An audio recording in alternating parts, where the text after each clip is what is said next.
Bismillahirrahmanirrahim. Assalamualaikum warahmatullahi wabarakatuh. Salam sehat, salam semangat untuk sahabat kerupuk semua ya. Kali ini saya akan menunjukkan cara mengisi air di panci ya, panci yang punya saya ini ya. Jadi banyak yang tanya cara ngisinya itu bagaimana katanya ya. Jadi yang paling enak itu pakai selang kayak gini ya, kayak punya saya ini. Saya itu memang kalau membuat kerupuk semuanya dari pengambilan airnya itu pakai selang, karena di gudang saya itu enggak ada kerannya itu ada di dapur, jadi pakai selang kayak gini ya biar enak. Kita masukkan selangnya, lalu kita isi dalamnya hampir penuh ya, hampir di bawah kawatnya ini, kawat penyangga lengsernya ini ya. Setelah itu kita pindah ke sebelahnya lagi kalau udah hampir penuh. Nah kayak gini ya, kita pindah lalu kita isi lagi sebelahnya terus sampai keisi semua. Ini persiapan saya mau memulai masak kerupuk ya. Pagi-pagi ini saya biasa ngisi panci lalu nyalakan kompor. Setelah itu persiapan tempat-tempatnya yang biasanya masih berantakan, kemudian membuat adonan, dan nanti setelah anak laki-laki sudah selesai menjemur baru nyetak bareng sama anak-anak. Ini pancinya kemarin nggak saya bersihin ya, karena kalau setiap hari kita bersihin terlalu capek ya. Ini kita pindah lagi ke sebelahnya ya. Nah kayak gini ya, jadi nggak terlalu sulit kalau untuk mengisi airnya ini. Jadi untuk pancinya itu nggak harus dicuci setiap hari sahabat, nggak harus dicuci setiap hari ya, karena ya mungkin kalau untuk pembuatan sedikit, kalau yang punya panci 1 atau 2 mungkin nggak terlalu capek. Kalau punya saya ini pancinya hampir 20 biji ya, jadi terlalu capek. Ini kita pindah yang sebelahnya lagi. Ini punya saya aja yang sebelah utara itu ada 8 biji.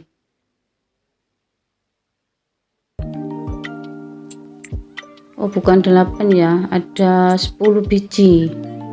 Sebelah utara 6, yang sebelah barat 4, jadi semuanya 10. Jadi kalau untuk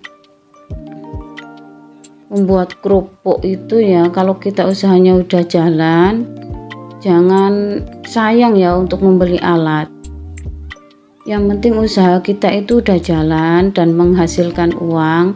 Jadi untuk membeli alat itu tuh jangan pikir-pikir ya sahabat semua. Ini kayak gini kalau ngisi ya, saya masukin lalu saya tinggal apa-apa gitu. Enggak, kalau saya pegangin terus capek ya karena pancinya banyak. Yang penting kita kontrol jangan sampai kepenuhan. Nanti kalau kepenuhan pasti tumpah, kena kompornya biasanya.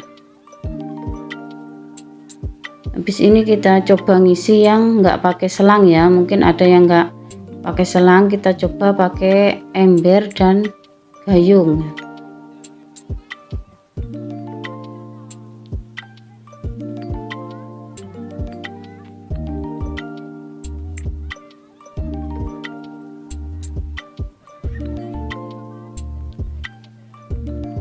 Nah sekarang kita coba ngisi pakai gayung ya, seperti ini teman-teman.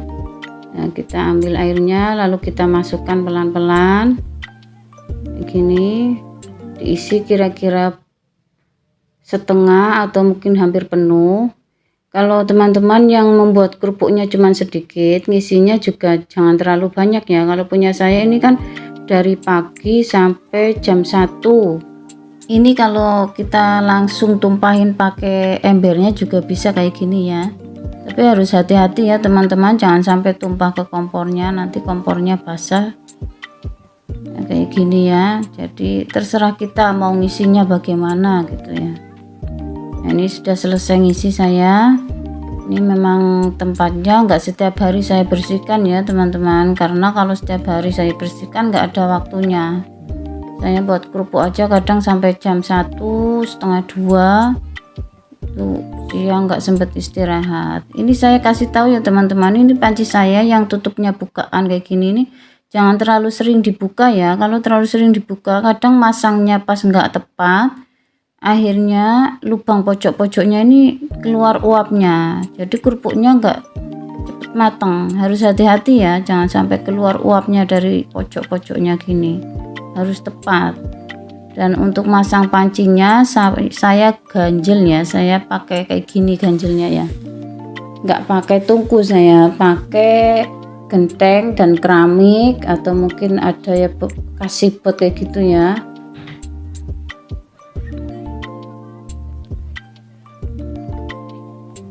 Kenapa saya nggak pakai tungku teman-teman? Karena kalau pakai tungku, api di kompornya itu agak jauh ya dari pancinya, agak tinggi, jadi apinya kurang maksimal.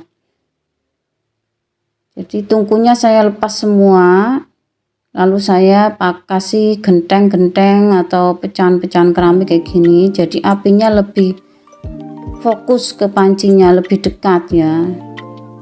Jadi kalau bisa jangan dipakai tungkunya, kita lepas tungkunya saja. Dan biasanya kalau pakai tungku pun posisinya itu nggak lurus, agak miring, hasilnya kurang bagus ya. Cukup sekian penjelasan saya tentang cara mengisi air di pancinya ya. Semoga teman-teman yang sudah membeli alatnya ke saya paham. Mohon maaf dan terima kasih. Wassalamualaikum warahmatullahi wabarakatuh.